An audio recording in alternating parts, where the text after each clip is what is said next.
Boa tarde, a paz do Senhor. Quem vos fala aqui é a missionária da Geralbano. Hoje é dia 18 de março de 2026, né? Hoje é uma quarta-feira. Estamos começando mais um momento de João 3,30, que ele cresça, que eu diminua.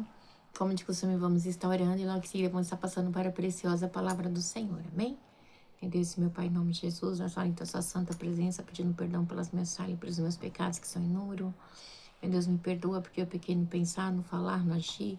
Toma minha mente, toma meu coração, leva cativa a ti. Senhor, me ajuda, me sustenta, me fortalece, me capacita.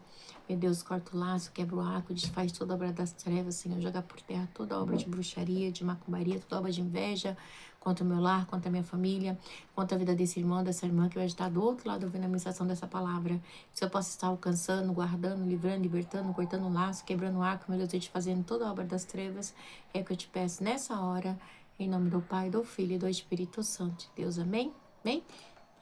Preciosa palavra do Senhor está hoje em Aleluia.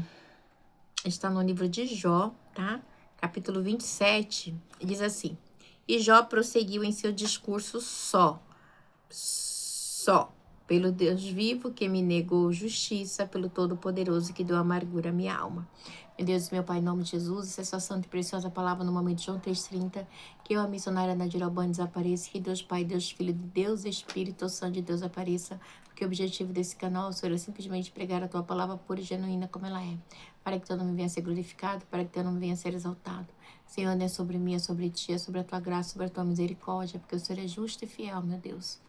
Ah, Senhor Deus, que eu diminua, que o Senhor cresça, me ajuda, Senhor, ter uma vida entrelaçada contigo para te glorificar e para te exaltar, Senhor. Para que eu diminua, para que Deus Pai, Deus Filho, Deus e Espírito Santo de Deus cresça, porque o objetivo desse canal é simplesmente, Senhor, que o Senhor cresça e que eu desapareça em nome do Pai, do Filho e do Espírito Santo de Deus. Amém? Amém? A palavra vai estar nos relatando aqui, né? Jó 27. E Jó prosseguiu em seu discurso ele sozinho, né? E ele diz assim: E pelo Deus vivo que me negou justiça, pelo Todo-Poderoso que me deu amargura à minha alma. Enquanto eu tiver vida em mim, o sopro de Deus em minhas narinas, meus lábios não falarão maldade, a minha língua não proferirá nada que seja falso, né? Gente, é muito forte, porque Jó, mesmo sabendo de toda a sua situação, mesmo sabendo que Deus, né, tá ali na situação provando ele, mas ele diz assim: não vou proferir nada que é falso. Ou seja, vocês querem que eu diga, né, que eu tô fazendo isso, que eu sou culpado? Eu não sou culpado, então não vou proferir mentiras, né? Então é muito interessante, porque Jó, ele sabe, né? Porque a Jó que ele tem em Deus, a fé que Jó tem em Deus é tão grande que ele se mantinha firme, né? Mesmo que foi lhe negada a equidade, a justiça, ele permanece firme, porque ele sabe que Deus é justo, que provavelmente Deus deve estar provando ele, porque ele nunca, né, roubou o órfão, a viúva, né, fez as maldades que os amigos dele lhe havia dito que ele havia feito, né. Então é muito interessante que ele diz assim no 5, no 3, vou ler de novo, no 4, tá bom? Meus lábios não falarão maldade, a minha língua não proferirá nada que seja falso. Igreja, isso é muito forte, tá? Muitas pessoas muitas vezes querem nos acusar, quer que a gente fale coisas que não é verdade, tá bom? Coisas que realmente não estão de acordo com aquilo que Deus tem sobre mim e sobre você. Por quê? Porque tem pessoas que só tem, posso dizer assim, cada um dá o que tem, ela não tem nada de bom, ela só dá coisas ruins para o outro, porque cada um dá o que tem, entendeu? Se você é uma pessoa que flui de vocês coisas boas, você não vai ficar defamando, perseguindo, denegrindo, né? Você já fala, né? As pessoas mau caráter, ela faz o que ela fala e esconde. Depois faz de vítima, né? E aí no 5, nunca darei razão a vocês, minha integridade não negarei jamais, até a morte. Então, igreja, Deus, ele requer que nós sejamos íntegros. E é muito sério, igreja, tá? Tem gente que fala as coisas quando os outros vêm apertar. Ai, não falei, não, gente, tenha caráter. Falei, pronto, acabou. A gente tem que ter posição, porque as coisas do Senhor é com posição. O inimigo, ele rouba. O diabo veio matar. Não, o diabo não. O sacerdote ali disse sobre sabedoria. Mas o diabo, ele mata, rouba, destrói, mente, engana, defrauda, faz tudo que não presta. E ele quer que a gente seja conivente, né? Com as situações que ele impõe sobre nós, né? E a gente tem que ter o quê? Perseverança, né? Eu falei, pronto, tá falado. Eu não falei, Amém? Então, assim, e as pessoas são tão mau caráter que ela, hipócrita, que elas não conseguem sustentar, né? Nós temos que ter convicção e sustentar aquilo que a gente fala, que é o que está faltando nos dias de hoje. Manterei a minha retidão e nunca deixarei enquanto eu viver. Olha só, a igreja é muito forte, tá? No 27, não deixarei, ó, no 27:6, manterei a minha integridade, a minha retidão e nunca a deixarei enquanto eu viver. A minha consciência não me repreenderá. Seja os meus inimigos como os ímpios e os meus adversários como os injustos, né? Ele fala, não. Seja os meus inimigos como os ímpios, né? E os meus adversários como injusto. Pois qual é a esperança do ímpio? Qual é? Né? Qual é a esperança do ímpio quando é eliminado? Né? E ele diz, né? Quando Deus lhe tira a vida, qual é a esperança dele quando morre? Qual é a esperança do ímpio quando morre? Fala pra mim. Não tem, igreja, né? E aí diz assim, igreja, é muito sério, né? Ó, pois qual é a esperança do ímpio quando é eliminado, quando Deus lhe tira a vida? Qual é? Ele não tem esperança, né? Porque ele viveu aqui sem esperança, crendo naquilo que ele acha, que é palpável, né?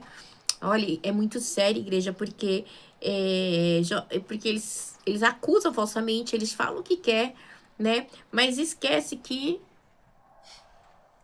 de Deus ninguém escapa. Não, não. Vamos lá? Ouvirá Deus o seu clamor, quando vier sobre ele a aflição, terá ele prazer no Todo-Poderoso, chamará a Deus a cada instante? Eu o instruirei sobre o poder de Deus, não esconderei de vocês os caminhos do Todo-Poderoso, né? Jó, ele fala, eu vou instruir, eu não vou esconder, não. O caminho de Deus a gente não pode esconder, é um caminho que não é fácil, mas é um caminho que leva à vida eterna, tá? É um caminho que ele não quer que a gente entre na mentira, no engano, em caminhos que não vai edificar e que não vai glorificar, tá bom? Então assim, no 12. Pois a verdade é que todos vocês já viram isso, então por que essa conversa sem sentido? Este é o destino que Deus determinou para o ímpio, a herança que o mal recebe do Todo-Poderoso. Por mais filhos que o ímpio tem, o destino dele é a espada, sua prole jamais terá comida suficiente, né? A epidemia sepultará aqueles que lhe sobreviverem e as suas viúvas não chorarão por eles, ainda que ele acumule prata como pó e amontoe roupas como barro, né? Então tá falando de prosperidade, né? Ele pode ter tudo isso, mas do que adianta, né? Na sepultura. Do que adianta, igreja? Fala pra mim nada, né? Porque Jó, ele lembra, né, que os seus amigos lhe enquadraram falando que ele era ímpio, né? Levantaram essa falsa, né? Essa calúnia aí, né? Então Jó, ele vem fazer esse apelo, né? E ecoa, né? Ele lembra ali de que Zofar falou, que Elifaz falou, né? Que Bildade falou, né? Então, assim, é algo terrível, né? E ele continua aqui no 17. O que ele armazenar ficará para o justo, né? E os inocentes dividirão suas pratas. A casa que ele constrói é como casulo de traça, como cabana feita pela sentinela, né? E aí ele diz assim, rico ele se deita, mas nunca mais o será. Quando abre os olhos, tudo se foi, né? Por quê? Porque às vezes, igreja, a pessoa morre e acabou, né? Você pode estar rico e quando acaba? Pra onde você vai? Toda essa riqueza, todo luxo, né? Se você não teve uma vida íntegra com Deus, se você não buscou, né, ter uma vida espiritual ativa, porque essa matéria que ela vai derreter, tá? Mas nós temos um espírito, nós temos uma alma, né? E a gente tem que se preocupar constantemente por ela, sempre, sempre, sempre, né? Diz no 20, pavores vêm sobre ele como uma enchente, de noite a tempestade o leva de roldão. O vento oriental o leva e ele desaparece, arranca-o do seu lugar. Atira-se com ele sem piedade, enquanto ele foge às pressas do seu poder. Bate palmas contra ele com assobios, o expele do seu lugar, né? Então, igreja, é muito sério, né? Então, assim, vento é coisa de repente, né? É no de repente, igreja. Deus, ele quer que a gente tenha sempre uma vida cultivada na presença dele, né? De cultivo, né? Que seja regada pela presença do Espírito Santo sempre. Igreja, porque as pessoas do mundo, né? Porque no mundo jaz o maligno, a gente sabe disso. Mas as pessoas do mundo, desse sistema corrupto, elas não querem, elas não aceitam, né? Elas não querem viver uma vida de integridade com Deus, porque integridade com Deus requer renúncia, né? E muitas vezes você renunciar ao seu eu não é legal, para quem não quer, né? Para quem, principalmente para quem quer viver de aparência, de hipocrisia, porque o mundo é hipócrita, as pessoas são hipócritas, igreja teórica que fala assim, meu Deus, quanta gente hipócrita, meu Deus do céu, não aguento isso, né? E é muito difícil, né? Porque eles agem com naturalidade, mas nós não podemos agir com naturalidade, porque nós temos um Deus que tudo vê, amém? E não se esqueça, é muito lindo aqui, ó, quando o Jó, ele diz assim, ó, no 27, 2. Pelo Deus vivo que me negou justiça, pelo Todo-Poderoso que deu amargura à minha alma. Ele sabia que Deus negou justiça para ele, que Deus, né, estava provando ele. Jó sabia disso tudo. Mas Jó, ele diz aqui uma palavra que é muito forte: enquanto tiver vida em mim, o sopro de Deus em minhas narinas, meus lábios não falarão maldade e a minha língua não proferirá nada que seja falso, né? Deus está me provando, mas eu não vou aceitar o que vocês estão falando, porque eu sei o Deus que eu sirvo, eu sei quem eu sou. Você sabe quem você é? Jó tinha certeza de quem ele era perante Deus. Por isso que Deus mudou o cativeiro de Jó no capítulo 42.